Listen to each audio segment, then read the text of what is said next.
예수님께서 오신 귀한 성탄절을 맞아서 우리 이웃들과 함께 이 귀한 성탄을 보내신 또 애쓰신 우리 가족의 모든 우리 동행의 가족들에게 저도 참 감사의 마음을 전합니다. 계속해서 이러한 사랑이 2020년에는 더욱더 풍성하게 우리 이웃들에게 잘 흘러나갔으면 좋겠습니다. 오늘 충구 영신 예배 때 우리가 함께 살펴볼 말씀은 여러분 제 설교가 좀 물리시겠어요. 너무 자주 들어가지고 네, 좀 염려됐지만 네, 우리 하나님의 말씀을 또 기대하면서 오늘 우리가 함께 살펴볼 말씀은 우리 나들목 동행교회 공동체가 함께 매일 큐티하는 묵상하는 도시락 큐티진 본문이기도 했던 시편 145편 말씀입니다. 우리 그 말씀을 우리 한 절 한 절 함께 제가 한 절 여러분이 한 절 그렇게 교독하면서 읽도록 하겠습니다. 제가 먼저 읽겠습니다. 왕이신 나의 하나님이여 내가 주를 높이고 영원히 주의 이름을 송축하리이다. 내가 날마다 주를 송축하며 영원히 주의 이름을 송축하리이다. 여호와는 위대하시니 크게 찬양할 것이라 그의 위대하심을 측량하지 못하리로다. 대대로 주께서 행하시는 일을 크게 찬양하며 주의 능한 일을 선포하리로다. 주의 존귀하고 영광스러운 위엄과 주의 기이한 일들을 나는 작은 소리로 읊조리이리다. 사람들은 주의 두려운 일의 권능을 말할 것이요 나도 주의 위대하심을 선포하리이다. 그들이 주의 크신 은혜를 기념하여 말하며 주의 의를 노래하리이다. 여호와는 은혜로우시며 긍휼이 많으시며 노하기를 더디하시며 인자하심이 크시도다. 여호와께서는 모든 것을 선대하시며 그 지으신 모든 것에 긍휼을 베푸시는도다. 여호와여 주께서 지으신 모든 것들이 주께 감사하며 주의 성도들이 주를 송축하리이다. 그들이 주의 나라의 영광을 말하며 주의 업적을 일러서 주의 업적과 주의 나라의 위엄 있는 영광을 세세하게 하리이다. 주의 나라는 영원한 나라이니 주의 통치는 대대에 이르리이다. 여호와께서는 모든 넘어지는 자들을 이기시며 비굴한 자들을 일으키시는도다. 모든 사람의 눈이 주를 앙망하오니 주는 때를 따라 그들에게 먹을 것을 주시며 손을 펴사 모든 생물의 소원을 만족하게 하시나이다. 여호와께서는 그 모든 행에 의로우시며 그 모든 일에 은혜로우시도다. 여호와께서는 자기에게 간구하는 모든 자 또 진실하게 간구하는 모든 자에게 가까이 하시는도다. 그는 자기를 경외하는 자들의 소원을 이루시며 또 그들의 부르짖음을 들으사 구원하시리로다. 여호와께서 자기를 사랑하는 자들을 다 보호하시고 악인들은 다 멸하시리로다. 함께 읽겠습니다. 내 입이 여호와의 영예를 말하며 모든 육체가 그의 거룩하신 이름. 여러분에게 오늘 그 설교를 통해서 제가 드리고 싶은 말씀을 나들목으로 제가 삼행시로 읊어보겠습니다. 여러분께서 운을 한번 띄워주시겠습니까? 나아가십시오 하나님께. 들으십시오 그분의 말씀을. 목소리 높여 찬양하십시오 그분의 사랑을. 아멘. 아멘.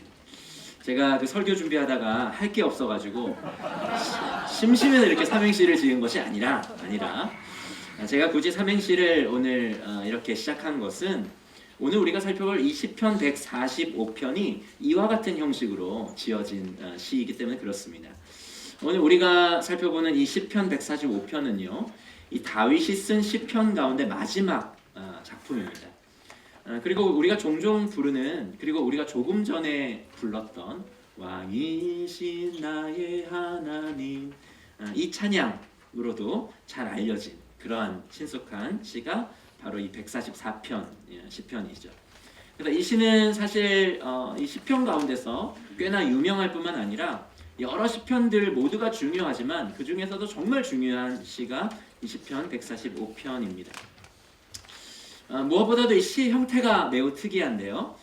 우리말로 번역된 우리말 성경으로는 좀 파악하기는 어렵지만은 사실 이 시편은 히브리어 알파벳을 각 절에 첫 자로 시작하여 지은 다윗의 시예요. 그러니까 우리로 치면 뭐 가, 나, 다 이렇게 시작하잖아요. 가, 가라 저것으로 뭐 예를 들면 이런 겁니다. 그래서 알파벳 그 히브리 알파벳에 따라서 그 알파벳 앞자로 쭉 지은 시가 바로 이 시편 145편이라고 하는 거죠. 근데 오늘 우리가 읽은 이 시편 145편이 몇 절까지 있죠? 보니까 개역 개정에는 21절까지 있습니다. 근데 사실 히브리 알파벳은 몇 개냐면 22개거든요. 그럼 하나가 어디 갔을까? 또 원래 22절까지 있어야 되죠. 근데 오늘 사실 개역 성경은 21절까지밖에 없습니다. 그건 왜 그러냐면은 성경은 현재 원본이 존재하지 않고요. 그 원본을 베껴 쓴 사본들만 존재합니다. 원본은 남아있지 않아요. 근데 그 사본들 가운데는 약간의 차이가 좀 있습니다. 아무래도 사람이 손으로 이렇게 옮겨 적은 거다 보니까 그런데 몇몇 사본에는 이 알파벳 모두가 22개 이렇게 포함되어 있는 22절로 되어 있는 사본이 있는가 하면 어떤 사본에는 히브리 알파벳 중에 눈이라고 하는 알파벳이 있는데 그 구절이 빠진 사본이 있는 것이죠. 그래서 개역 성경은 굳이 그 눈이라고 시작되는 그 알파벳으로 시작한 절 빠진 사본을 번역한 게 개역 성경이고 새 번역에서는 그 중에 눈이라고 하는 알파벳도 포함시킨 사본을 따라서 그 사본의 그 구절, 그 13절을 괄호로 처리해가지고 사실 새 번역은 22절까지 이렇게 다 포함시키고 있습니다. 근데 이제 질문이 생기죠. 왜 여러분 시를 쓰려고 하면 만약에 우리 가나다로 순으로 이렇게 시를 쓴다고 생각해 보세요. 그럼 여러분 시를 지으실 때 무척이나 그 창작에 한계가 주어지겠죠, 그렇죠? 그렇죠? 자유롭게 쓰는 게 좋잖아요. 근데 왜 다윗은 굳이 이 알파벳으로 이 시편 145편을 그렇게 작성했을까? 알파벳으로 시작해서 시를 작성하고 있을까? 여러분 왜 그렇다고 생각하십니까? 태정, 태세, 문단세 이거 기억나세요, 여러분? 그게 뭔지 아십니까? 우리 그 조선의 왕들의 그 이름을 외울 때 그 왕들의 이름의 앞 글자를 따서 우리가 외우잖아요, 그렇죠? 저도 예전에 이제 공부할 때 뭔가 이렇게 전체를 외워야 된다라고 하면은 그 어떤 부분에 이제 앞 글자를 따가지고 외우는 경우들이 있는데 학창 시절에 우리가 이렇게 앞 글자만 이렇게 따서 외우는 거는 암송할 때 참 좋죠, 참 좋습니다. 마찬가지로 이 시편 145편 역시 아마도 암송이 가능하도록 이 알파벳의 첫 글자로 시작해서 시를 작성한 것 같아요. 그래서 아마 이 시는 시인 다윗의 의도대로 많은 사람들에게 아마 암송되어서 낭송되었던 그런 시였을 것입니다. 그만큼 시편 145편은 유대교와 기독교 역사에서 정말 중요한 시편이었어요. 실제로 이 시는 그 유대인의 회당 예배에서 가장 인기 있는 시였다고 하고요. 그리고 유대인들의 격언에는 이런 격언이 있었다고 합니다. 이 시편 145편을 마음속으로 하루에 3번씩 기도하는 자는 내세를 위해 최선의 준비를 하고 있는 것이다. 이런 격언이 있을 만큼 이 시편 145편이 유대인들 사이에서 굉장히 중요한 시였다는 것이죠. 뿐만 아니라 이 시편 145편은 초대교회 이후에 이 기독교 예배에서도 자주 사용되어 왔었고 무엇보다도 성 어거스틴, 아우스티누스라고 하는 이 성 어거스틴의 고백록에도 이 시편은 인용이 되어 있고 그 이외에도 기독교의 여러 문학이나 기독교 신앙에 많은 영감을 준 시편이 바로 이 시편 145편이고 그리고 우리 한국 기독교인들에게는 아까 말씀드렸던 것처럼 왕이신 나의 하나님이라고 하는 찬양을 통해서 이 시의 일부를 우리가 예배 때 부르고 있죠. 때문에 제가 얼마 전에 이 도시락으로 묵상을 하다가 이 시편 145편을 이 묵상 본문으로 만나고 얼마나 반가웠는지 모릅니다. 그래서 이거는 하나님께서 홍구 영신 예배 때 이 시편을 우리 동행 공동체와 나누기를 원하시는구나 그런 생각을 사실 했습니다. 왜냐하면은 이 시는 성경 가운데 쓰여진 시편 중에서 우리가 한 달 동안 나눈 하나님 나라의 풍성함을 가장 풍성하게 담아내고 있는 본문이 그 시가 이 시편 145편이거든요.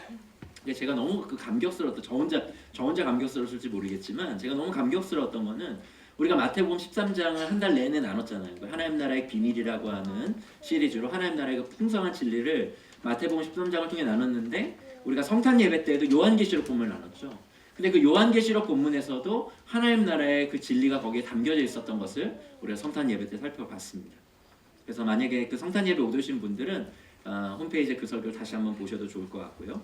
그런데 우리가 그렇게 마태복음 13장, 그다음에 요한계시록을 통해서 우리가 하나님 나라의 풍성함을 봤는데 오늘은 구약 시편에서 이 시편 145편과의 만남을 통해서 우리가 12월 한 달 동안 이 하나님 나라를 정말 입체적으로 배우고 있다는 생각에 저는 참 놀랍고 감격스럽고 하나님께서 이 동행 공동체를 정말 말씀으로 빚어가시는구나 그런 생각이 사실 들었습니다. 도대체 시편 145편이 어떤 시길래 저렇게 이재일 목사가 저렇게 흥분하는지 여러분 궁금하실 텐데 한번 우리 본격적으로 시편 145편으로 한번 들어가 보도록 하겠습니다. 우리 아까 읽었지만 우리 시편 145편 1절에서 5절까지를 다시 한번 같이 한번 읽어볼까요? 다시 한번 읽겠습니다. 시작. 왕이신 나의 하나님이여 내가 주를 높이고 영원히 주의 이름을 송축하리이다. 내가 날마다 주를 송축하며 영원히 주의 이름을 송축하리이다. 여호와는 위대하시니 크게 찬양할 것이라. 그의 위대하심을 측량하지 못하리로다. 대대로 주께서 행하시는 일을 크게 찬양하며 주의 능한 일을 선포하리로다. 주의 존귀하고 영광스러운 위엄과 주의 기이한 일들을 나는 작은 소리로 읊조리리이다. 다윗은 왕이신 하나님을 향해 이 시를 쓰고 있습니다. 왕이신 이 단어는 히브리어 함멜렉이라고 하는 단어를 쓰고 있는데요. 이 왕을 뜻하는 이 말라크라고 하는 이 단어 앞에다가 정관사 하를 붙였습니다. 영어로 하면 the king이에요. the king. 그 왕 이런 뜻입니다. 그러니까 다윗에게는 하나님만이 나의 유일한 왕이십니다. 이렇게 다윗이 고백하고 있는 것이죠. 근데 이건 비단 다윗에게만이 아닙니다. 하나님은 우리 모두의 왕이시죠. 그것이 성경이 선포하는 바입니다. 근데 다윗 시대의 왕은요, 곧 법이었고 다스리는 모든 백성 가운데 으뜸이 되는 분이 바로 왕이었습니다. 하나님은 우리에게 그러한 분이라는 거예요. 우리 모두는 사실 하나님으로부터 시작되었죠. 우리가 살고 있는 이 모든 세상은 하나님께서 창조하시고 다스리시는 그런 세상입니다. 그러니까 우리가 살고 있는 세상에 어떤 법칙이 있다면은 그 법칙을 만드신 분은 하나님이시죠. 그래서 우리는 웅장한 자연을 맞닥뜨릴 때마다 또 그 안에 그 안에 계신 그 하나님, 창조주 하나님의 그 위대하심을 우리는 보게 되고 이 세상이 너무나 질서 있게 다스려지는 여러 가지 모습들을 발견할 때마다 우리는 하나님의 그 위대하심을 또 깨닫게 되죠. 저는 자녀가 셋인데요. 이 아이가 태어날 때마다 그 놀라운 신비를 저는 경험하게 되고 그때마다 저는 하나님을 생각하게 됩니다. 한 생명의 탄생 앞에 그 생명을 지으신 창조주에 대한 경외감을 자연스럽게 갖게 되는 것 같아요.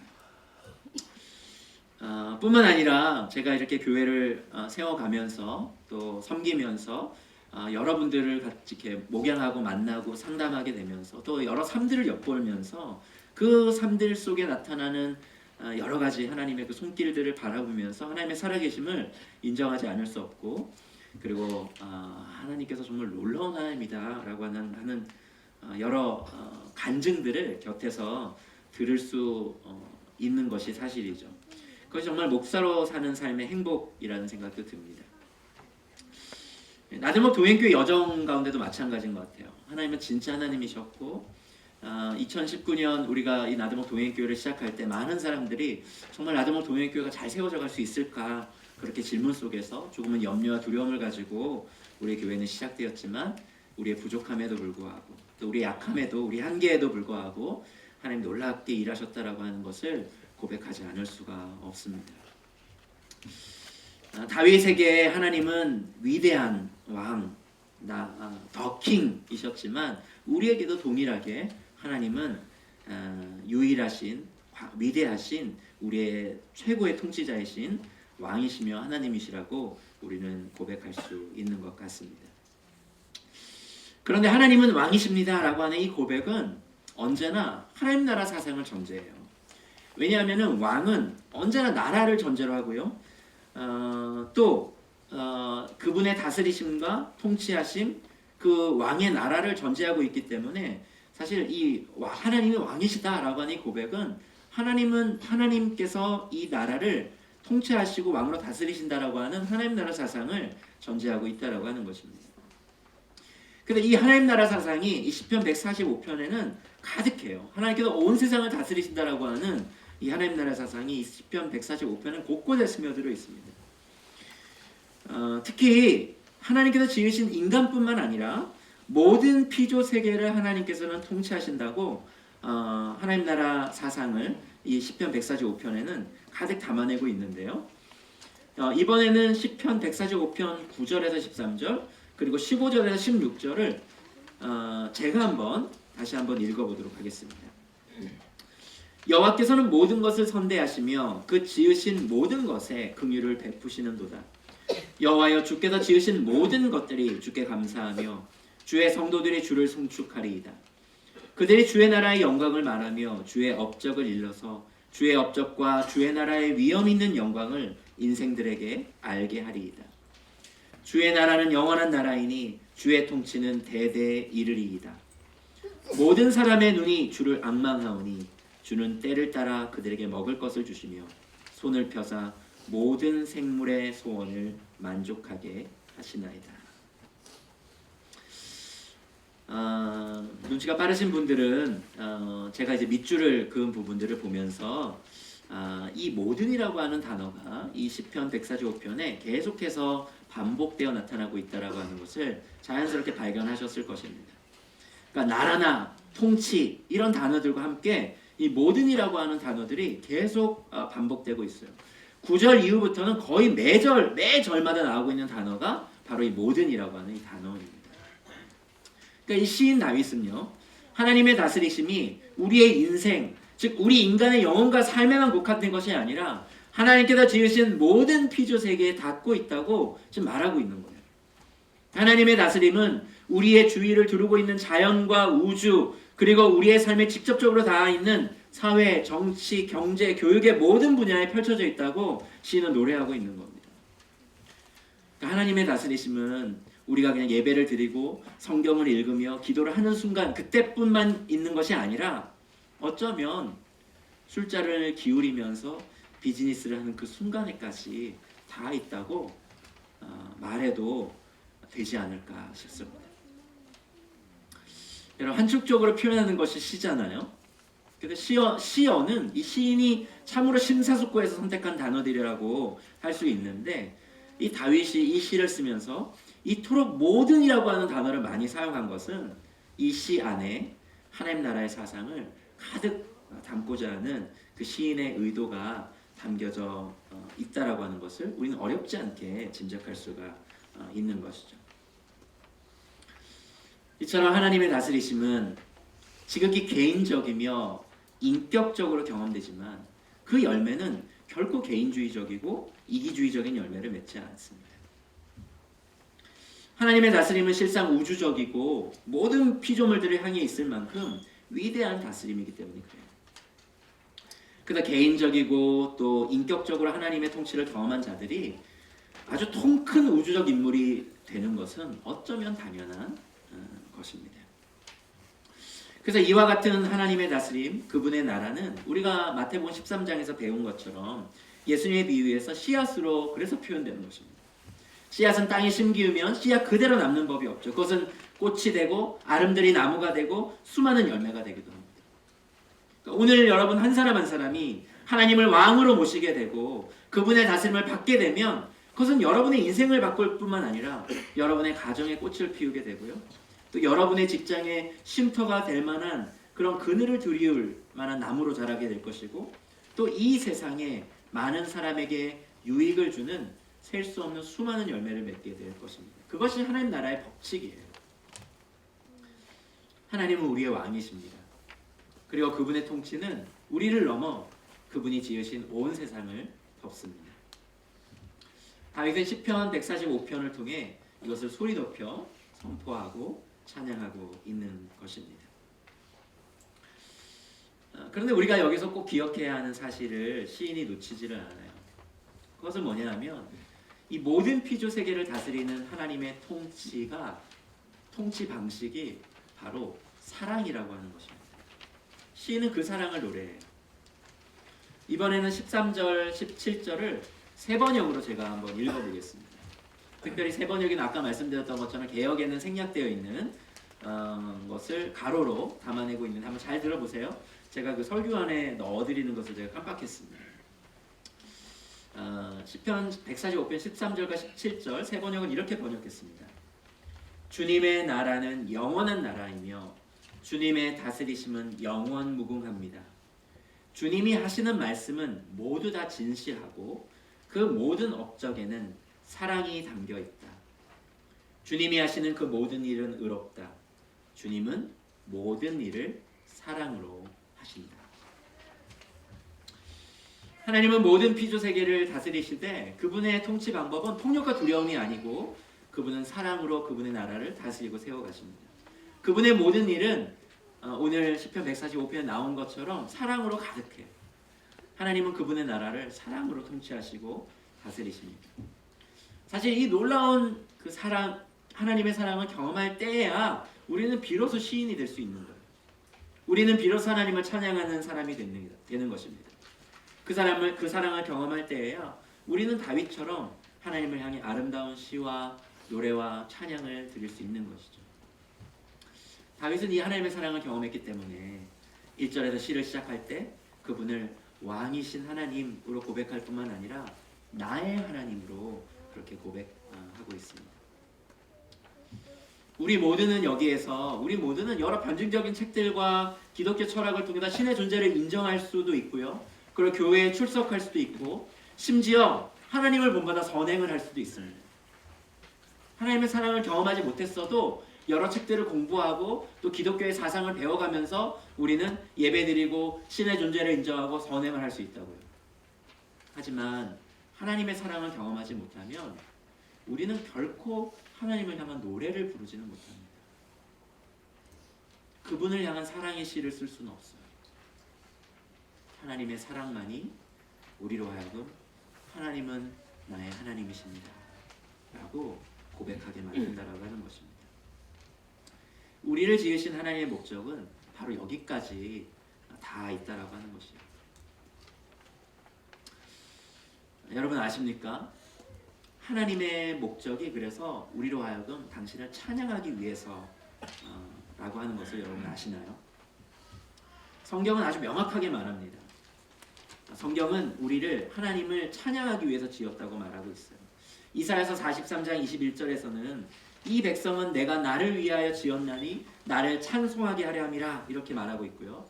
에베소서 1장에서는 성부 하나님의 택하심, 성자 예수 그리스도의 구속하심, 그리고 성령님의 함께하심의 사역이 바로 우리로 찬송하기 위해서, 하나님을 찬송하기 위해서라고 그렇게 말씀하고 있습니다.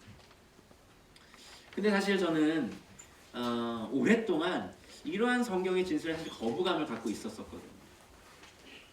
왜냐하면은 하나님을 찬송하기 위해서 우리가 지어졌다고 하는 이 성경의 이러한 진술보다는 그냥 이 땅에 우리를 선한 일을 행하게 하기 위해서, 아니면 하나님이 단지 우리를 사랑하기 때문에 지으셨다 이렇게 오히려 성경이 진술하면 그것이 훨씬 하나님답고 또 그것이 훨씬 감동적으로 느껴질 수 있을 텐데 왜 하나님은 당신의 백성을 당신을 찬양하기 위해서 지어졌다고 그렇게 말씀하실까?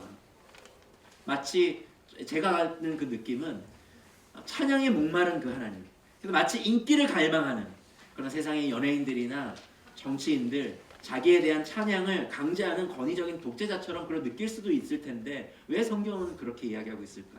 그런 약간의 질문이 이런 찬양하기 위해서 하나님 우리를 지었다라고 하는 이 성경에 대한 제안에 거부감을 만들어낸 것이죠. 근데 제가 이 거부감이 말끔히 씻어진 때가 언제였냐면은 제가 자녀가 생기고 그리고 그 아이들, 제 자녀들과 함께 아버지로서 특별한 관계를 맺으면서 그 거부감이 완전하게 싹 씻겨졌었습니다. 왜냐하면 그 자녀들과의 관계에서 찬양의 의미가 이런 거였구나라는 것을 아주 이게 몸으로 경험했기 때문에 그래요. 여러분들이 안 믿으실 수도 있지만 제 아들 하민이는 저를 아주 좋아합니다. 어릴 때는요, 더더욱 우리 하민이가 되게 스윗하거든요. 우리 하민이가 되게 스윗한데 요즘에 약간의 사춘기 초기 단계로 조금은 시크해지긴 했지만은 굉장히 스윗한 아들이었어요. 그래서 어릴 때 제가 이렇게 뭐 책상에서 책을 읽거나 설교 준비를 하거나 이렇게 하면은 이렇게 빼꼼히 이렇게 방문을 열고 아빠 뭐해? 하고 이렇게 들어옵니다. 그리고 그러면 이렇게 제 무릎에 앉아가지고 막 저랑 부비부비해요. 막 뺨도 부비고 막 이럽니다. 그리고는 뜬금없이 어느 날 하루는 제 아들이 뜬금없이 저한테 이러는 거예요. 난 세상에서 아빠가 제일 좋아. 이렇게 얘기를 하는 거예요. 제 딸도 마찬가지입니다. 제 딸도 정말 뜬금없습니다. 정말 뜬금없이 아빠 사랑해. 이거를 뭐 엄마의 핸드폰 카톡으로 보내기도 하고 이렇게 자주 표현해 줍니다. 만약에 이 아이들이 여러분들 가운데 20대 자녀를 둔 부모님들 같은 경우 자녀들이 만약에 이렇게 한다라고 하면은 이놈이 뭘 받아내려고 이러지? 이런 생각이 아마 들 것 같아요. 저도 우리 하민이나 하린이가 뜬금없이 이러면 얘가 도대체 뭘 받아내려고 이럴까? 나한테 왜 이렇게 아부를 할까? 이러지만 아직 저희 아이들은 어리기 때문에 그 고백들이 진심 가득히 저에게 그 진심으로 이렇게 다가오더라고요. 그때 알았습니다. 그것이 찬양이구나라는 걸 알았어요. 그러니까 분명히 찬양 안에는 수직적인 관계가 엄연히 존재하지만 그 안에는 굴욕적이고 굴정적이고 그리고 공포와 억지스러운 의무감은 전혀 없다라고 하는 것이죠. 오히려 성경이 이야기하는 이 찬양은 수직적 관계에서 일어나는 일임에도 불구하고 행복 가득한 미소, 뜨거운 눈물, 그리고 따뜻한 고백으로 가득하다라고 하는 겁니다. 그러니까 성경은 찬양을 뭘 전제하고 있냐면 인격적인 관계 안에서 나누는 그 사랑을 전제하고 있다라고 하는 거예요. 저와 제 아이들처럼 말입니다. 그러니까 하나님께서 원하시는 찬양은 바로 이와 같은 것이에요. 그러니까 하나님께서 원하시는 찬양은 연예인과 대중들의 관계처럼 인격적인 관계가 부재한 그런 대중적 열광이 아니라는 것입니다. 하나님께서 우리에게 원하시는 찬양은 아주 깊은 인격적 관계에서 일어나는 사랑의 고백이라고 하는 거죠. 제 아들 하민이가 저에게 했던 고백처럼 아빠 하나님, 저는 이 세상에서 하나님이 제일 좋아요 라고 하는 그 뜬금없는 고백이야말로 가장 하나님께서 좋아하시는 찬양이라는 것이죠. 제 딸처럼 아빠 하나님, 저는 하나님을 너무 사랑해요 라고 하는 이 뜬금없는 고백이 가장 하나님께서 기뻐하시는 찬양이라고 하는 것입니다. 우리 모두가 이 찬양을 회복했으면 좋겠어요. 우리 모두에게 우리를 향한 이와 같은 하나님의 목적이 꼭 이루어졌으면 좋겠습니다. 하지만 여전히 많은 사람들은 이 하나님을 향해 노래하고 고백하고 시를 짓는 것은 다윗처럼 위대한 신앙의 사람들에게나 어울리는 것이라고 생각합니다. 여러분 가운데서도 그런 생각을 가지신 분들이 많을지 모르겠어요. 여러분 나름의 시편을 하나님께서는 여러분이 지어서 하나님을 찬양하기를 원하시거든요. 근데 여러분 가운데서 시편 내가 어떻게 하나님 앞에 시를 지어? 내가 어떻게 하나님을 노래해? 그것은 다윗처럼 위대한 사람들이 하는 거지. 그렇게 생각하는 사람이 있을지도 모르겠습니다. 그래도 정말 다윗이 위대한 사람인가요? 이 시편 145편을 지은 다윗이 정말 위대한 사람이라고 여러분 생각합니까? 저는 전혀 그렇게 생각하지 않습니다. 다윗은요, 자기의 성적 욕망을 위해서 살인을 저질렀던 사람입니다. 그가 아무리 아름다운 시를 썼다 할지라도, 그가 나름 하나님을 향한 많은 신앙 고백을 멋지게 고백한 사람이라 할지라도, 만약에 제가 다윗과 같은 사람이 섬기는 담임 목사나 대표 목사가 있는 교회, 내가 그 교회를 다닐까? 그런 생각이 들 만큼 다윗은 자기 인생에 굉장히 큰 옥점을 가진 사람이었습니다. 자기가 욕망하는 한 유부녀를 얻기 위해서 그의 모든 범죄 사실을 감추기 위해 그는 성실히 살아가는 그 유부녀의 남편을 조금도 망설임 없이 자기의 권력을 사용해 죽인 사람이 바로 다윗이었어요. 그는 결코 위인이 아닙니다. 그의 시편의 아름다움은 그의 위인됨, 그의 위대함 때문이 아니라 형편없는 그를 사랑하신 하나님의 측량하기 어려운 사랑과 은혜 때문인 것이죠. 하나님의 사랑은 다윗처럼 이렇게 쉽게 넘어지고 죄와 삶의 무게, 세상에 짓눌린 자들을 향하는 것이에요. 하나님은 그들을 편애하십니다. 우리 14절을 한번 같이 읽어볼까요? 14절을 여러분들이 먼저 한번 읽어주겠어요? 읽겠습니다. 시작.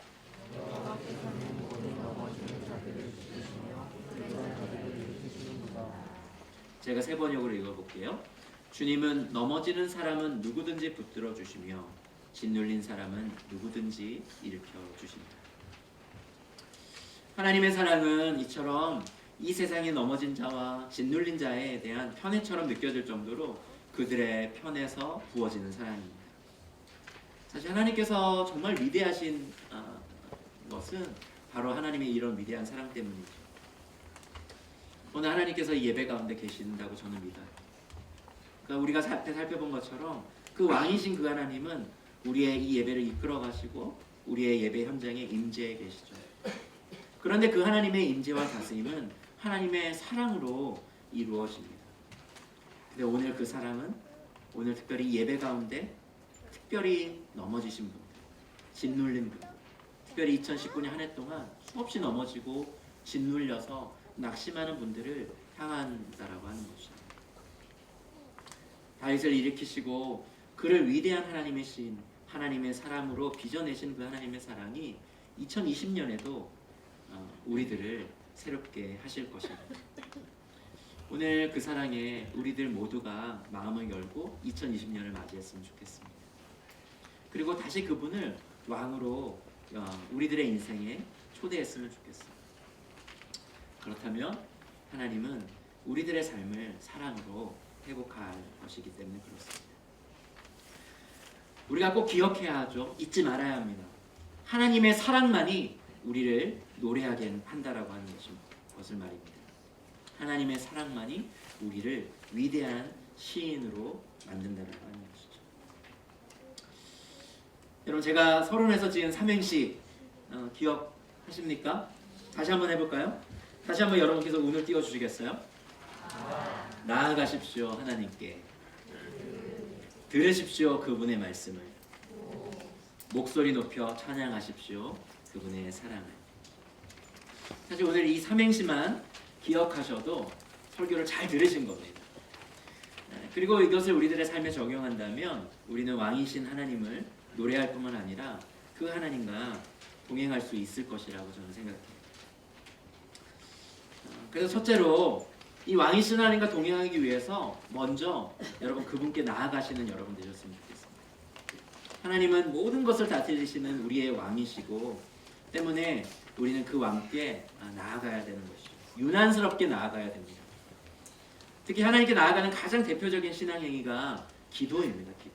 그래서 오늘 18절을 보면은 하나님께서는 자기에게 간구하는 모든 자, 진실하게 간구하는 모든 자에게 가까이 하신다 이렇게 말씀하십니다. 저는 저를 포함해서 우리 모두가 2020년에는 하나님께 간절히 기도하는 기도의 사람이 되었으면 좋겠어요. 그 기도를 통해 하나님이 우리 곁에 가까이 계신다라고 하는 것을 우리 모두가 깨닫고 누리는 그런 2020년이 되었으면 좋겠어요. 우리들 중에 많은 분들이 주일 예배에 열심히 참여하는 것을 넘어서서 저는 너무 기뻤던 게 우리 성탄 예배도 그렇고 이렇게 송구 영신 예배도 이렇게 많은 분들이 와서 함께 예배하는 것이 너무 기뻐요. 이렇게 우리가 함께 예배하는 것을 넘어서서 이 예배를 위해서 주중에 예배 시작하기 전에 기도하는 우리 가족들이 많아졌으면 좋겠습니다. 여러분들이 속한 가정과 직장 그리고 가정교회와 목자님들을 위해서 열심히 기도하는 분들이 2020년에는 더 많아지기를 저는 기대합니다. 그리고 두 번째로 들으십시오. 하나님의 말씀을 들으셨으면 좋겠습니다. 오늘 특별히 우리가 모두 들어야 할 하나님의 말씀은 하나님께서는 넘어지는 자들과 짓눌린 자들을 다시 일으키신다는 말씀이에요. 우리는 넘어집니다. 우리는 때로 짓눌립니다. 하지만 하나님은 우리를 일으키시고요. 그 하나님의 사랑은 우리를 다시 회복시킵니다. 벌써 꽤나 옛일이 되어버렸지만 저희 셋째 막내 하진이가 태어났을 때 일인데요. 태어나고 채 20일 정도밖에 되지 않았던 한 3주도 채 안 됐던 저희 하진이가 막내 하진이가 태어나고 3주 정도 됐을 때 뇌수막염이 왔어요. 그래서 급히 응급실에 갔던 적이 있었습니다. 그런데 그 뇌수막염 이 확진 판진을 받기 전에 몇 가지 검사를 해야 되는데 혈액 검사, 피 검사를 해야 되는데 이 주사 바늘을 그 아이에게 이렇게 꽂아야 되잖아요. 근데 이제 3주밖에 안 됐기 때문에 이 아이의 혈관이 너무 작아가지고 이 혈관을 찾기가 너무 어려운 거예요. 그래서 이게 얼마나 작았겠어요. 20일밖에 안 되는 아이가. 그래서 그 팔목에다가 막 그 이제 응급실에 그 의사가 막 이게 꽂으니까 이게 안 꽂, 이게 그래도 못 찾는 거예요. 그러니까 발목에도 꽂고 막 이러다가 한 번은 몇 번을 막 이렇게 몇 차례를 막 쑤시고 그래도 피가 안 나오니까 한 번은 그 의사가 제 그 하진이 막내 20일밖에 되지 않은 그 막내 아이의 손목에 바늘을 꽂고 막 휘저으면서 막 혈관을 찾는 거예요. 여러분이 그리고 저희 하진이 울음소리가 또 유독 크거든요. 막 자지러지게 울다가 왜 너무 자지러지면 소리 안 나는 거 있죠. 막 그렇게 우니까 제가 여러분이 만약에 그 아버지로서 그런 일들을 그 응급실에 겪었다고 생각해 보세요. 우리 태원 형제는 벌써 막 공감이 막 되잖아요 지금. 제가 얼마나 화가 나는지 아십니까? 이 의사 돌팔이 아니야? 별 생각이 다 들었고 그때 제가 속으로 정말 그 의사를 몇 번 후려쳤습니다. 속으로. 그리고 제가 평생에 할 수 있는 모든 욕을 마음속으로 그때 다 했던 것 같아요. 그래서 정말 제가 그때 바늘을 후벼팔 때는 너무 화가 나가지고 제가 그때 도저히 그걸 보질 못해가지고 그 응급실 그 밖을 나가가지고 제가 밖에서 심호흡을 몇 번 하고 그리고 돌아와서 우는 그 우리 하진이를 향해 마음으로 제가 어떻게 얘기했냐면 참자 아들아 이걸 지나야 낫는단다 하진아 참아라 그렇게 속으로 울음을 삼키면서 20일 정도 된 하진이를 응원했던 기억이 있습니다. 근데 그때 떠오른 생각이 있었어요. 병을 낫게 하기 위한 그 작은 바늘을 제 아들의 손목에 꽂는 것도 아버지로서 이렇게 화가 나고 가슴이 아픈데 자신의 아들을 살리기 위해서가 아니라 자신의 아들을 죽이기 위하여 잔혹하게 십자가라고 하는 그 형틀에 자신의 아들의 손목과 발목에 못을 박는 사람들을 향한 하나님 아버지의 마음은 어땠을까 하는 생각이 들었습니다. 저 같았으면 정말 다 쓸어버렸을 것입니다.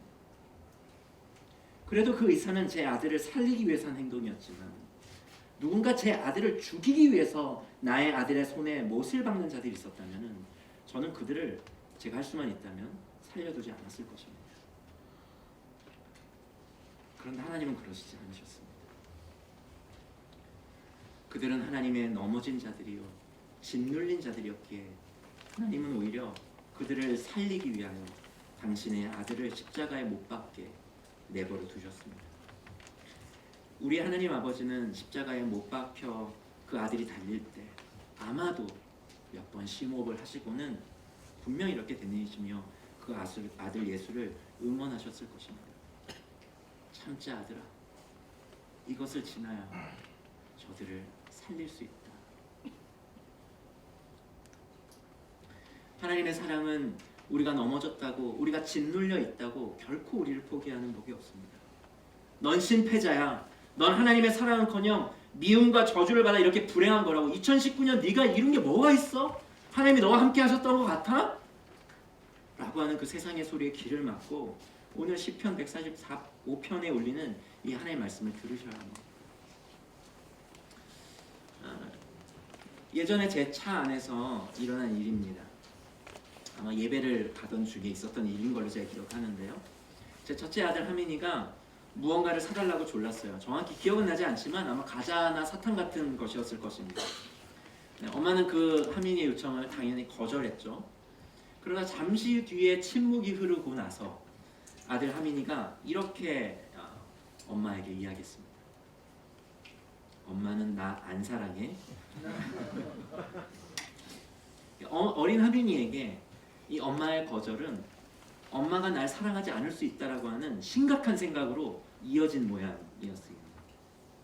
당연히 제 아내는 아니 엄마는 하민이 너무 사랑하지 이렇게 답을 했습니다. 그리고 또 침묵이 흘렀습니다.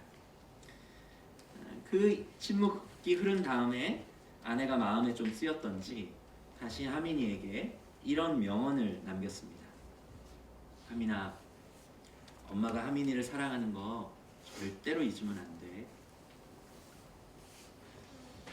때로 우리는 우리의 소원과 간구가 이루어지지 않아서 하나님으로부터 거절감을 받기도 합니다. 2019년 한 해 동안 여러분들도 그 거절감으로 오늘 마감하시는 분들도 있으실지 모르겠어요. 하지만 그 거절감은 단순한 감정일 뿐입니다. 제 아들 하민이가 갖게 된 감정과 전혀 다르지 않은 그런 감정일 뿐이에요.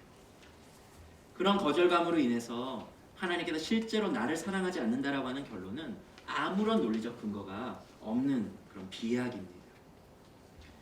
만약 그런 거절감을 갖고 계신 분들이 계시다면 오늘 저는 하나님을 대신해서 이렇게 당부드리고 싶어요. 여러분, 하나님께서 여러분들을 사랑하시는 것을 절대로 잊어서는 안 됩니다. 그것이 2020년 한 해 동안, 아니 우리 인생 평생 동안 기억해야 하는 것입니다. 그것이 2000년 전 아들 예수를 십자가에 못 박아 죽이시면서까지 그 아들의, 사랑하는 그 아들의 손목과 발목에 그 못을 박도록 내버려 두신 그 하나님의 아버지의 그 외침인 것이죠. 아들아, 딸아, 내가 너희들을 사랑하는 거 절대로 잊으면 안 돼.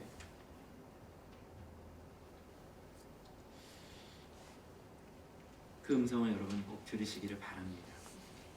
마지막으로 그분의 사랑을 목소리 높여 찬양하시는 저와 여러분 되었으면 좋겠습니다.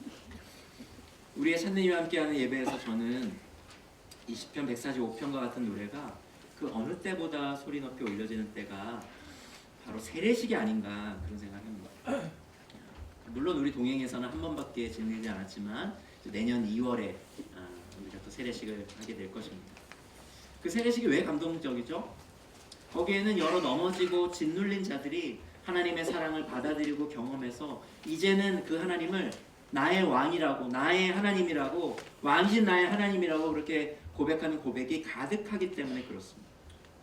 우리 세례식에는 어디를 봐도 강압적인 의무감으로 가득한 그런 형식적인 찬양이나 고백이 아니라 하나님을 향한 진솔한 찬양, 진솔한 고백, 진솔한 노래로 가득하죠. 왕이신 나의 하나님께 드리는 그 세례자들의 아름다운 고백 때문에 저도 여러분들도 참 많이 울었죠. 하지만 이 감동적인 고백이 우리의 세례식 때만 있는 것이 아니라 우리의 삶의 모든 현장 속에서 일어나게 하는 그런 2020년이 되었으면 좋겠습니다.